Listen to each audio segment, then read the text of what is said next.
right now are showing your power by being here. You got to keep on being here. This is a fight that's going to keep on going. It's not going to stop. The 60s, I told Larry Ham a long time ago when I first got popped, that the 60s were the best years of my life.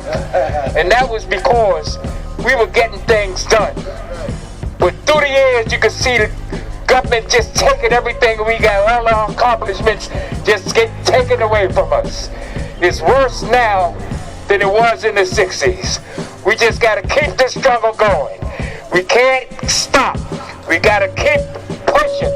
We can never give up. We can never let it down. We got to keep fighting. This is all about freedom, justice, and equality. Power to the people. Power to the people.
SURGE stands for Showing Up for Racial Justice, and we are a chapter here organized in New Jersey, and our goal is to organize white people in defense of Black lives and for Black liberation.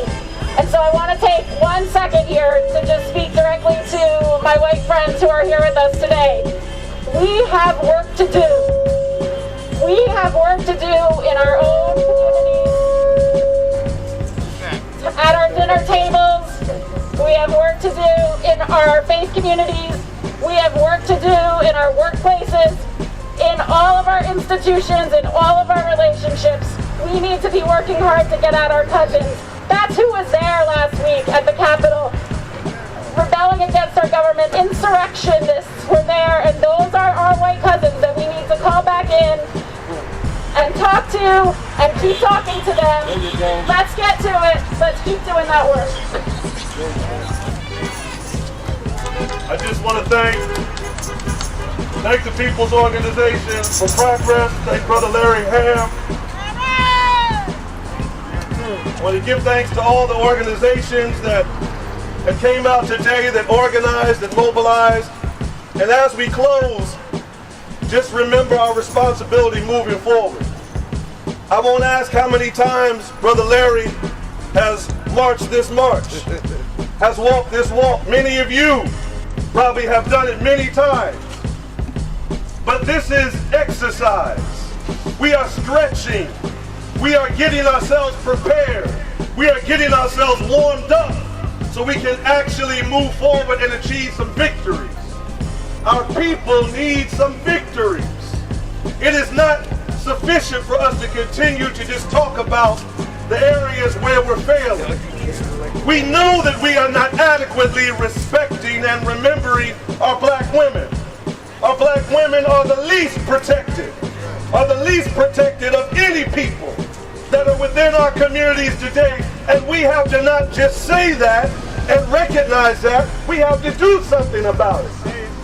We know the health of a society is determined by how well we treat our elders, our senior citizens like Brother Knapp that came and gave witness to being with Dr. King back in 1963 and the March on Washington, and how we treat our babies.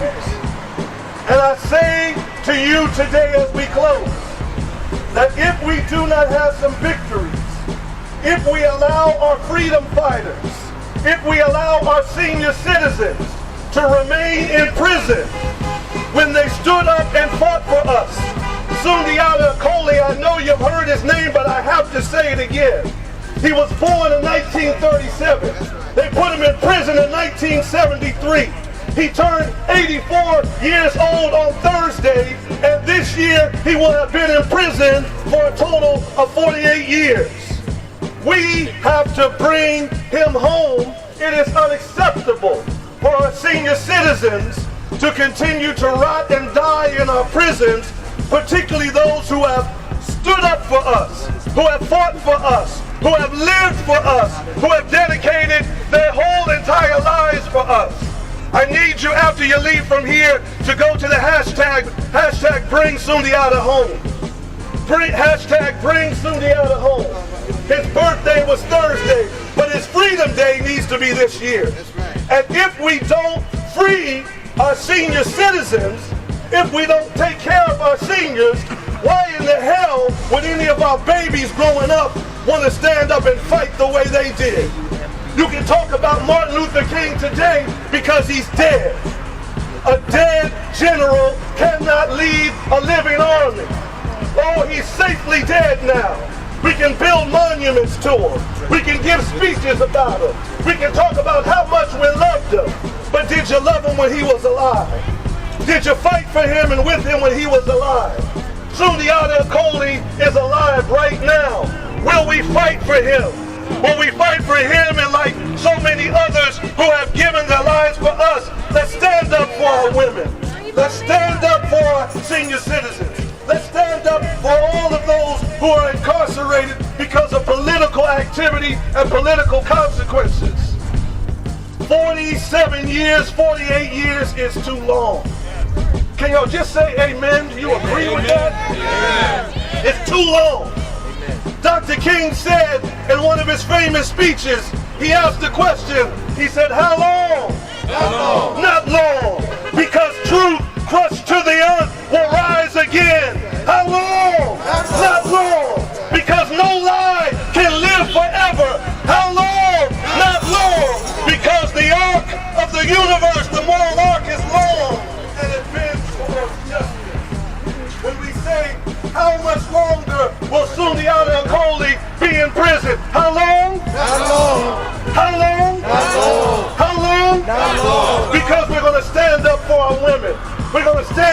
our seniors. We're going to stand up for our babies. We're going to stand up for our freedom fighters. We're going to stand up for our oppressed. We're going to stand up for the poor. We're going to stand up for the weak. We're going to stand up for those who are struggling. We're going to stand up for those who are being oppressed. We will march. We will demonstrate. We will do whatever it is we need to do. But let us know this, we need victories. We want all of our political prisoners free. We want Leonard Peltier free. We want all of those. Matulu Shakur. Matulu Shakur. That's right. We want them all free. Sundiata takes on special beating because he was in prison here in New Jersey. And in fact, even though he's not in New Jersey at the moment, he's in prison, but it's still New Jersey that has authority over his case. That's right. Why are people given multiple life terms? Because that's what they're doing. Mumia has served, Sundiata has served all the years that he was sentenced to. So what happens? He goes to the parole board and they put another life sentence on him. This is barbaric. And we are one of the only capitalist countries that do that. For instance, in Sweden, a life term is 25 years. When that 25 years is over, it's done. You come home. This parole board business is really another dimension of institutional racism. It is a way to sentence black prisoners for more, to make black prisoners serve more years than they are sentenced to. So there are a couple of things we need to do in America. We need to abolish the death penalty. Yes. We're one of the only advanced countries that still has the death penalty. Trump just put about 10 people to death, including the women, on his way out. He had 6 people executed already. One of them was executed just this week, I think, as a matter of fact. So we need to abolish the death penalty, and we need to abolish the practice of making people serve multiple life terms. It is barbaric. But while we're here for Dr. King, let me just say Dr. King wrote 6 books, y'all. Try to read them and try to get them put on required reading lists in our elementary schools, our middle schools, and our high schools. We got a King holiday. They close all the schools, but I dare somebody to tell me one school that requires one of the books that Dr. King wrote. How is it that you can close the schools, but the students don't read any of the books that Dr. King wrote? He wrote 6 books. Measure of a Man, Strive Toward Freedom, Strength to Love, Why We Can't Wait, Where Do We Go From Here, Chaos or Community, and Trumpet of Conscience.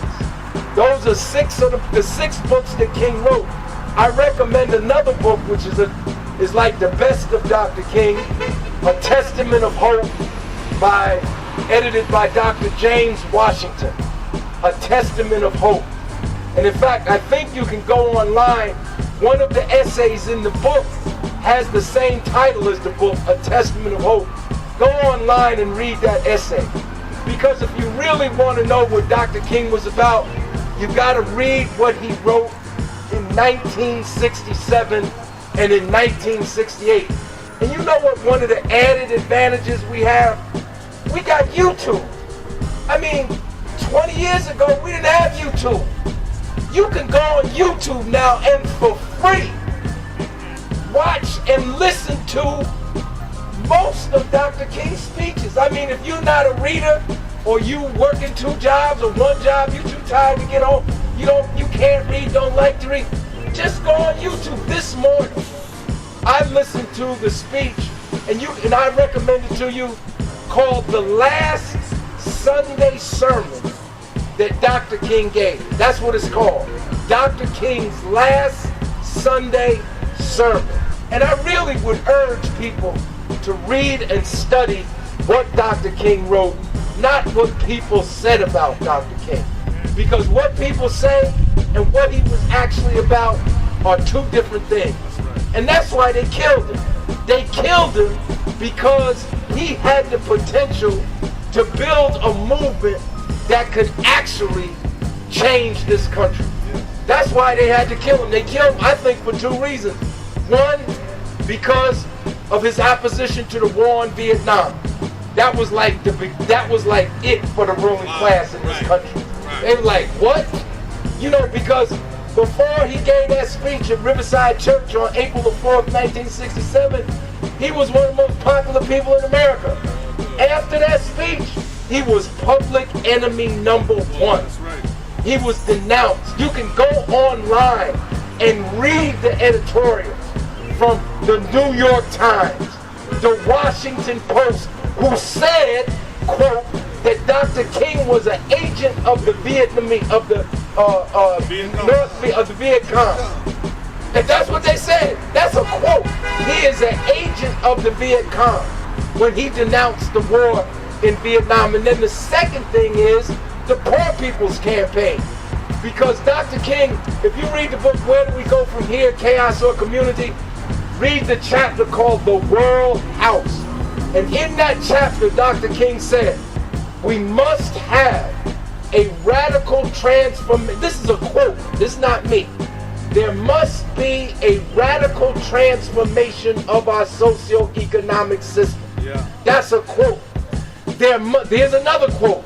There must be a radical redistribution of power and wealth in America. Those are quotes. Dr. King was trying to transform the capitalist system. And if you read his last speeches, he is frontal assault, right, on capitalism and on imperialism. Words that we are scared to say today, like the word fascism. Do not be scared to say fascism, because when you say fascism, you're naming the devil. Because the people that attacked the Capitol weren't just racist. They were racist, but they weren't just racist. They were not only racist, they were fascist because they sought to overturn the democratic election that was held on November 3rd. In essence, they were trying to impose their minority view on us. When they overturned the election of November 3rd, that's not just a strike against black people, that's a strike against everybody that voted for Joe Biden. That's a strike for the majority because the majority of people voted for Biden. That's fascism. If you want a short thumbnail understanding of fascism, fascism is the antithesis of democracy. People who are fascists are not for democracy. They are for dictatorship or some form of authoritarian government. And this is what is brewing in the United States today. And it did not start with Donald Trump. Fascism's roots go back to slavery. Back to slavery. You want to know what I didn't learn at Arts High School? That's my high school right up there. You see, it's the roof of it sticking up. That's my high school. You know what I did not learn in high school? That Hitler learned racial segregation from the United States. You know what else I did not learn in my high school? That the system of concentration camps that Hitler set up was based on the system of reservations that was imposed on Native Americans in this country. You know what else I didn't learn in my high school?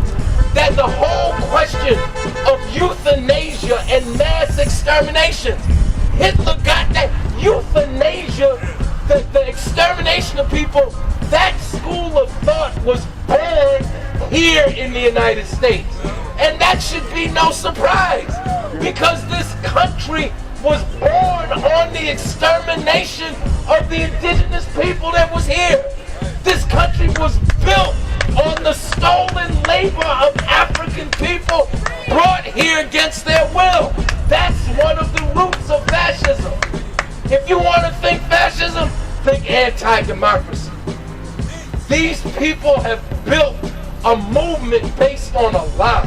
The most dangerous threat to democracy today are white, racist, terrorist, white supremacist organizations. That's right. They are the most dangerous to the United States. They right now, today, they got 3 times, listen, this is not a guess on my part, 3 times as many troops, American soldiers, that are in Iran, Afghanistan, Syria, and Somalia. 3 times that many troops are in Washington, D.C. right now. They're in Washington, D.C. to protect Biden-Harris inauguration.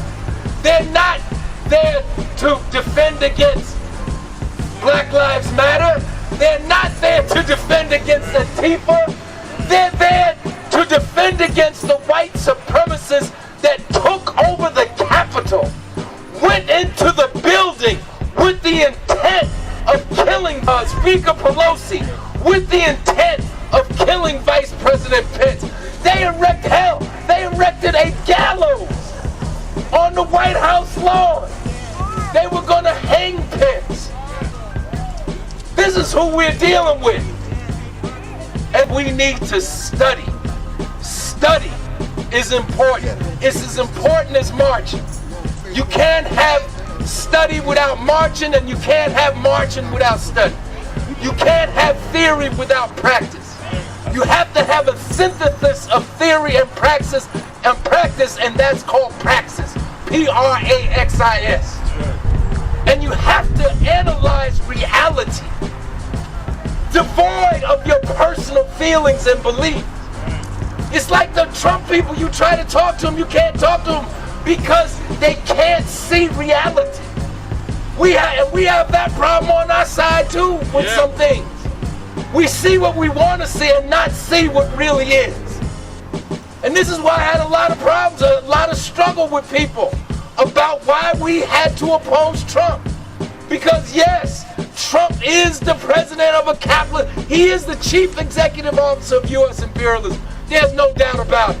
The Democratic Party and the Republican Party are both capitalist parties. There's no doubt about that. They're both ruling class parties. But there is a difference. And not being able to see that difference blinded people to see fascism when fascism was actually standing before them. Yeah, that's right. And not properly analyzing the problem prevents you from seeing who are your friends and who are your allies. Because, brothers and sisters, to transform this society cannot be done by a little group, by a sect. It's going to take the broadest possible movement. And a lot of us can't even think, we can't even get to broad. We think a broad movement is just all the different kinds of black people. The black Christians, the black Muslims, the black Buddhists, the black Democrats, the black radicals. Yes, that's part of it, but that's still not broad enough. We're not going to do this, but we got to do. Yes, we need black unity. Yes, we need Pan-African unity. Yes, but we also need internationalism and unity with all people that want to struggle and end oppression and exploitation, regardless of their color. And if you don't have that, you're not going to be able to defeat and overturn the epicenter. We stand in the epicenter of worldwide imperialism. It all emanates out of here. Millions of people don't have health care. I was listening to the BBC the other night, right? British Broadcasting Corporation. And they had a news report. And they were talking about hunger. They was talking about 54 million families, not people, families, going hungry. I thought they was talking about some third world country. They were talking about the United States. 54 million families going hungry. If we can't organize in this situation, we won't be able to organize in no situation. So thank everybody. Everybody be safe. Wear your mask. Wash your hands. Practice social distancing. They got new strains of COVID that's more transmittable than the old strain. So everybody be safe. And I want to say this, I never said this in demonstrations before, but I love you. I love you so much. I love you so much. I love you. All right, power to the people.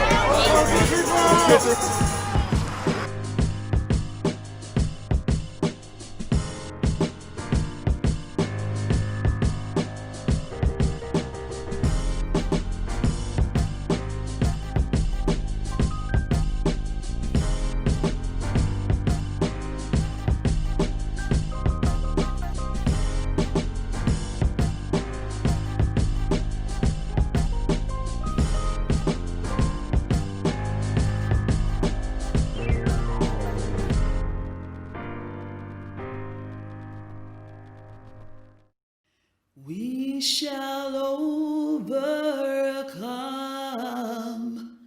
We shall overcome. We shall overcome someday.